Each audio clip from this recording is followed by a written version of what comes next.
This show is brought to you by MyPassiveIncome.life. FSN Radio. It's all about what's next. Go to FinancialSurvivalNetwork.com and sign up for your free weekly newsletter. You'll also get 3 free reports. The Financial Survival Network. It's all about what's next. Welcome. You are listening to the Financial Survival Network. I'm Kerry Lutz. Today is July 17th, 2020. Well, it's amazing that people are just putting up with the situation, the scamdemic, the lockdowns, the re-lockdowns. They just put up with it. The Supreme Court, our courts almost unanimously have shirked their duty here. Why are people putting up with it? Why aren't they out on the streets? Why aren't you out on the streets demanding your rights and fighting what is unconstitutional, illegal, and just wrong on so many levels? Well, we have the terrorist therapist with us now. You find her at terroristtherapist.com. I'm talking about Dr. Carole Lieberman. And if you've got any questions or comments, how you feel about these perpetual lockdowns, we'd like to hear from you.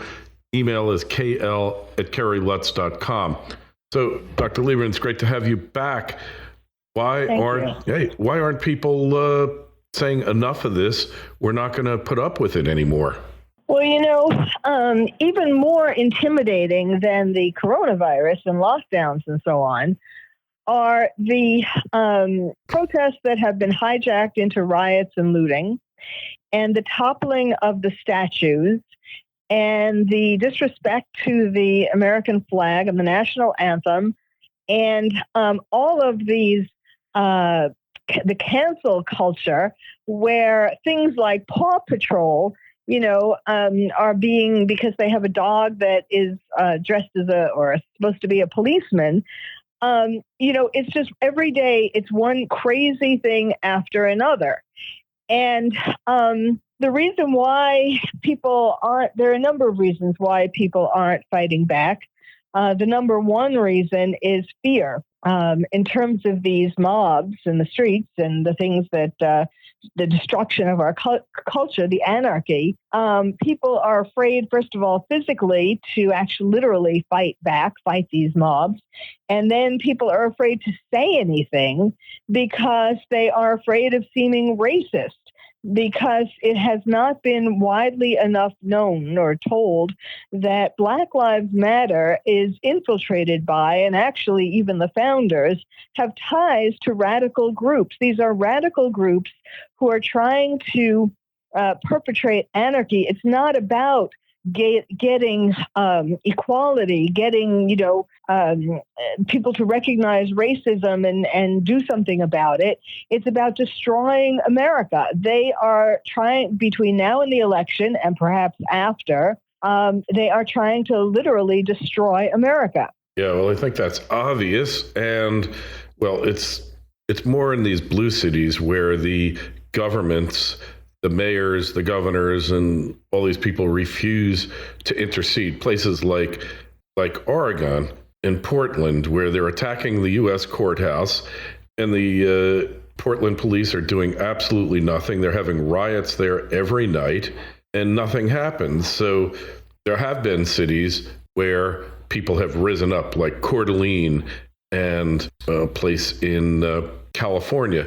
Obviously, the media doesn't share that with us because it doesn't support their meme, which is their narrative that these anarchists and these people out to rip down American society have popular support, which they do not. Yes. And of course, Chaz or Chop was the epitome of that, and how long that was allowed to go on. And it only stopped when rioters came to the mayor's house. And she didn't, it was one thing to be in one part of the city, but when they come to her, maybe we should do something about this. One of the, it goes to my second reason why Americans aren't doing anything, disempowerment. When Americans see how the police are being told to stand back or to leave their police precinct, and they're not getting any support. We see police being in the news. I mean, yes, they don't show it as much as they should, But in the news, we see every day police somewhere being attacked and nothing happening to the people who attack them for the most part. There are some places, as you say, yes. I mean, there's beginning to be perhaps some sense of fighting back.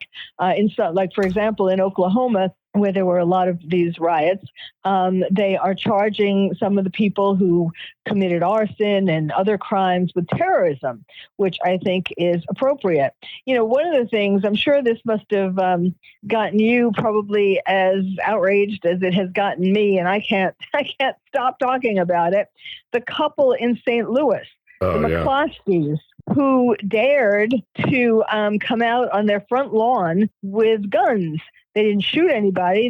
They just tried. They were in fear for their life because in St. Louis, there had already been at least one person who was murdered, and there was a building that was set fire. And the people who were walking through, you know, the media wants to make them look like peaceful protesters. Well, at least two of them had guns, and they were shouting things like, "We're going to kill you. We're going to kill your dog.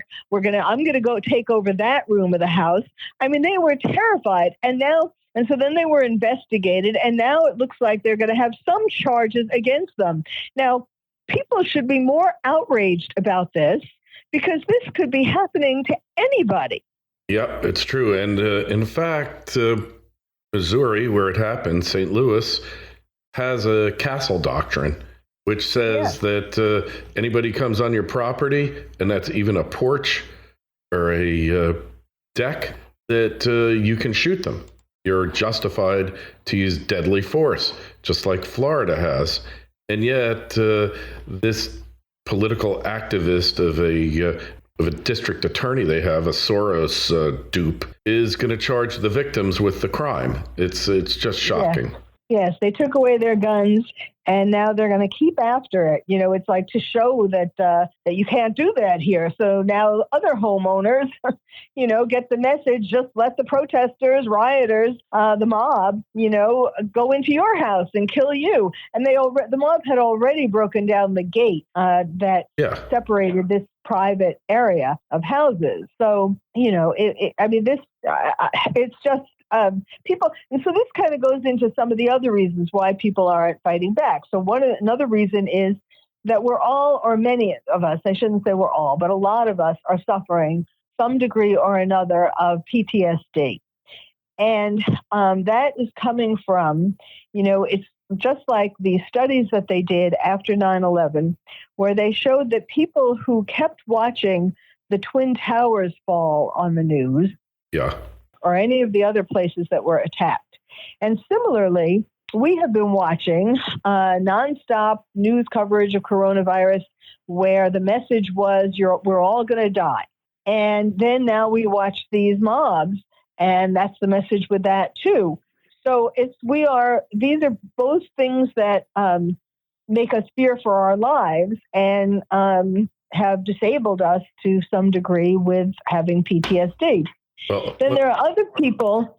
I'm sorry, go ahead. Well, I was just going to ask you, like when I see these rioters and these looters burning places out and engaging in violence, my immediate response is I think the police should be shooting them. Am I wrong to feel that looters should be shot? Well, they certainly should be arresting them and putting them on trial, you know, perhaps charging them with terrorism, depending on what they did. Certainly the looters, for example, could be charged with theft, burglary, or robbery. I mean, yes, you know, in California, I don't know if this is actually taking place, but there was talk of the police looking at videos and trying, some of the people who had looted, I'm sure not just in California, but some of the people looting, you know, are able to be identified, not just by their face, but some of them had gang tattoos and so on. And, you know, they already have mugshots in the police department. So there are ways to identify these people, even if they didn't arrest them on the spot. But so these are the kinds of things, there should be a price that you know, they need to learn, see that they can't just get away with these things and think about that. But, you know, I'm sure you know that that these radical groups have left bricks and all kinds of things for people to throw into the store windows, to break the windows, to break house windows, all of that. It's so organized. And at least in some places. And yes, the people who do things that are crimes should be arrested for these crimes. Yeah, and of course, the idea of defunding the police when these things are going on, continuing.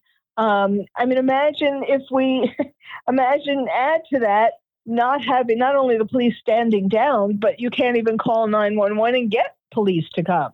Yeah, well, in a lot of places, the police are fed up with the attitude that defund the police, and they're just doing these sick outs and seeing officers wrongly charged, like in Atlanta. And, how much of this can the police put up with? Yes. And a lot of police are retiring early or trying to. They every day before all this, every day they put their life on the line, and now to see that how much more dangerous it has gotten for them, why you can certainly understand why they would quit. Yeah, who in their right mind would put up with this? In New York City, just had somebody on who's a community activist, but he's an activist to restore order to the streets.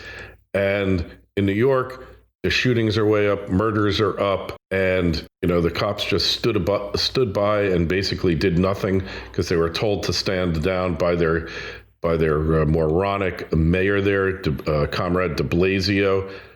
All these things. Who can blame the police for the impossible situation they've been put in? Yes, I may have mentioned before that I was born and bred in New York, and when I see what is happening to New York with the mayor and the governor putting COVID positive patients into nursing homes, basically committing murder. Yeah. Killer Cuomo. And then de Blasio with his ridiculous defense of these thugs. It really hurts my heart to see all of this happening to the city that my heart is still in New York City.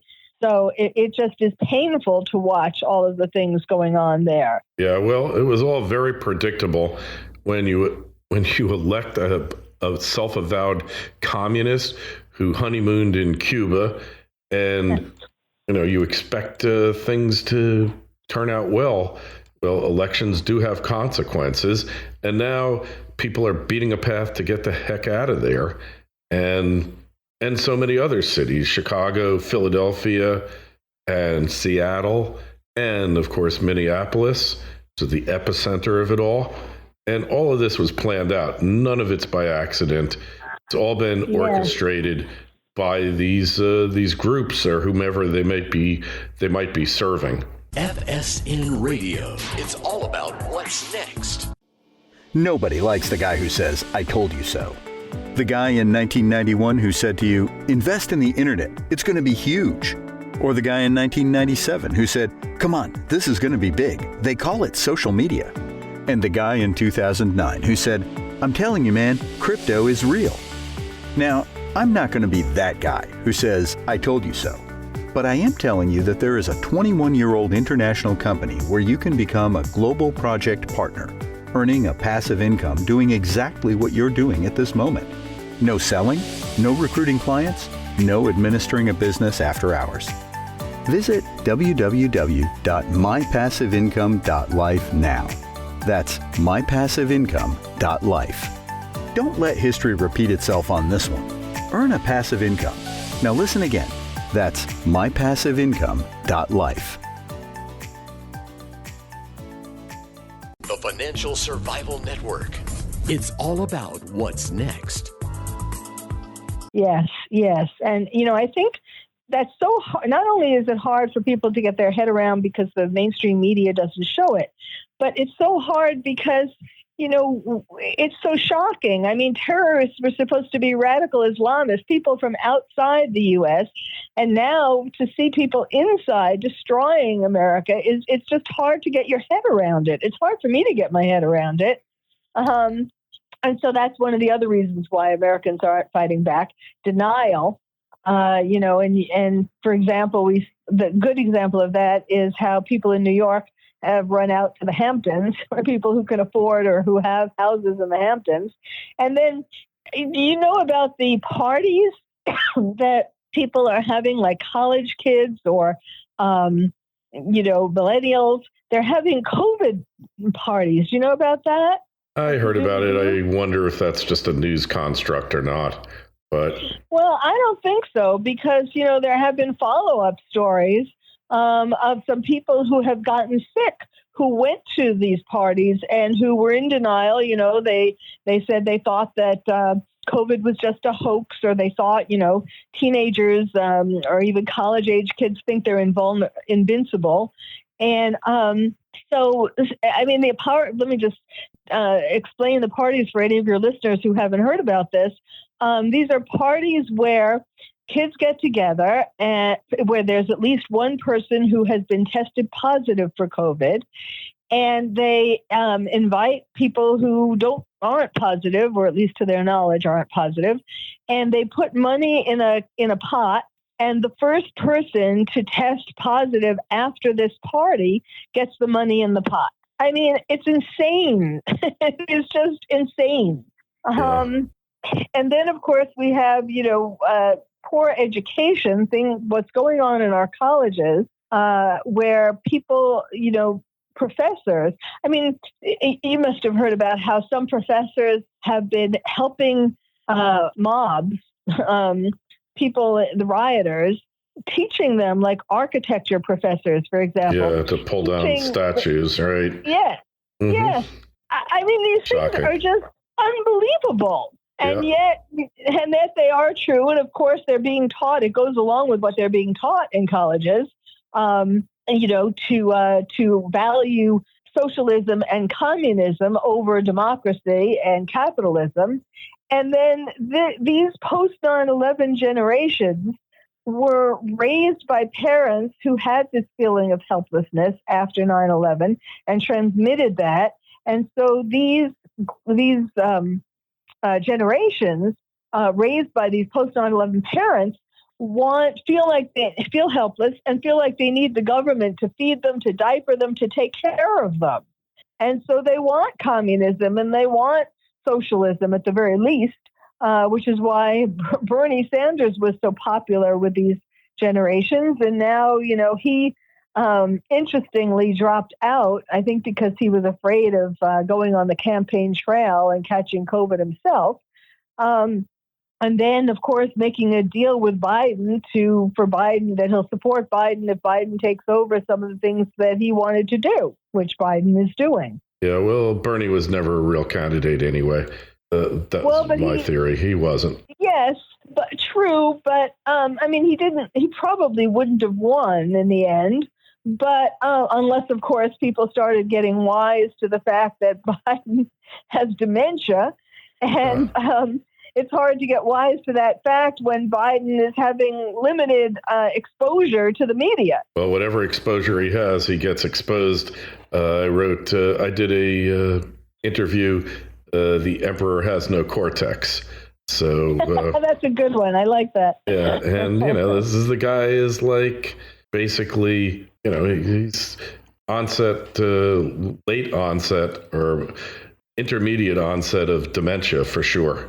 Yes, whatever kind it is or whatever, whether it's vascular or Alzheimer's or whatever it is. I mean, it really doesn't matter in the end. Dementia is dementia. And, of course, this suits the plan of the people behind him, the people who just want him to win, to be their He's puppet. a placeholder. Yeah. Yeah, unfortunate. So that is scary. All right. So we know the problem here. What's the solution? What is it going to take for people to rise up here? Well, it's going to take a combination of force, notably the National Guard being called in to support the police, and a combination of that plus more mental health treatment for people so that they can wake up from all of these things that are ailing them, the depression, the anxiety, the PTSD, all the denial, all of these things that I mentioned and more that are clouding their ability to realize what is happening and to do something about it. I don't know about that, Dr. Lieberman. It's if that's what it's going to take, we got a real problem here, because I don't know if it's happening or not. Well, one thing I do know is something's got to change here. I do believe that people will rise up against this, and it's already happening. It's just that the media, it doesn't fit their narrative, and they're co-conspirators with Black Lives Matter and Antifa. That's their agenda. They're doing what they're told to do. And until Americans wise up, I think a lot of people are fed up with the nonstop lockdowns that have no basis in science, no public benefit, health benefit. I mean, we've seen this already. Wearing these masks, I mean, look, unless you're wearing an N95 mask, it just doesn't do any good. And even then, it's questionable because those are only good for 4 hours and they have to be properly fitted. We take all these things into consideration. We're getting an assault here. I think my fear is they've got something else planned. So when Americans do rise up, which they inevitably will, something else is going to happen, but we'll have to deal with that when it does. Well, one thing that is, I think, on the horizon as the terrorist therapist, we have never been more vulnerable to terrorist attacks. I mean, they are watching this very carefully. There are things going out from ISIS and Al-Qaeda trying to provoke, lone wolves to take this opportunity to attack us. There are, people, another aspect of that is that people have been, because of the lockdowns, people have been looking on the internet more hours and reading the propaganda and believing the propaganda. And, we are, you thought 9/11 was bad. We are really ripe for, another disaster, another attack. Yeah, well, let's hope that it won't come down to that, but it very well could. So we find you at terroristtherapist.com? Yes, absolutely. All right, and there's a link to it in the show notes. As always, we want to hear what you think of what Dr. Lieberman had to say, so please email us, kl@carolelutz.com. And visit our website, sign up for a free newsletter, financialsurvivalnetwork.com. Dr. Lieberman, it's great to have you back on as always, and thank you so much. And keep up the fight yourself. Thank you so much. You too. FSN Radio. It's all about what's next. Go to financialsurvivalnetwork.com and sign up for your free weekly newsletter. You'll also get 3 free reports. The Financial Survival Network. It's all about what's next.